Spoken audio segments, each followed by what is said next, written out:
gustaría pedir un café grande, por favor. হাঙর মাছের ইতিহাস খুবই প্রাচীন ও রহস্যময়। শার্ক পৃথিবীতে প্রায় 400 থেকে 450 মিলিয়ন বছর আগে প্রথম আবির্ভূত হয়, অর্থাৎ তারা ডাইনোসরেরও অনেক আগে সমুদ্রে বাস করত। তখনকার হাঙর দেখতে আজকের হাঙরের মতো ছিল না, বরং ছোট ও ভিন্ন গঠনের ছিল। সময়ের সাথে সাথে হাঙর বিভিন্ন রূপে বিবর্তিত হয়েছে।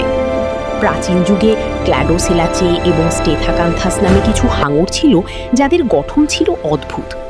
পরে আসে ভয়ঙ্কর মেগালোডন, যা পৃথিবীর ইতিহাসে সবচেয়ে বড় শিকারী হাঙরগুলোর একটি। এটি প্রায় 50 থেকে 60 ফুট লম্বা হতে পারত এবং বড় তিমিও শিকার করত। বর্তমানে পৃথিবীতে 500টির বেশি প্রজাতির হাঙর রয়েছে, কিছু ছোট, কিছু বিশাল। হাঙরের দাঁত খুব ধারালো এবং সারা জীবন নতুন দাঁত গজায়।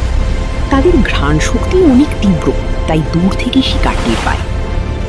হাঙর সমুদ্রের খাদ্য শৃঙ্খল ঠিক রাখতে গুরুত্বপূর্ণ ভূমিকা রাখে, কিন্তু অতিরিক্ত শিকার, দূষণ এবং ফিন বাণিজ্যের কারণে অনেক হাঙর এখন বিপদে আছে। তাই হাঙর সংরক্ষণ করা খুবই জরুরি।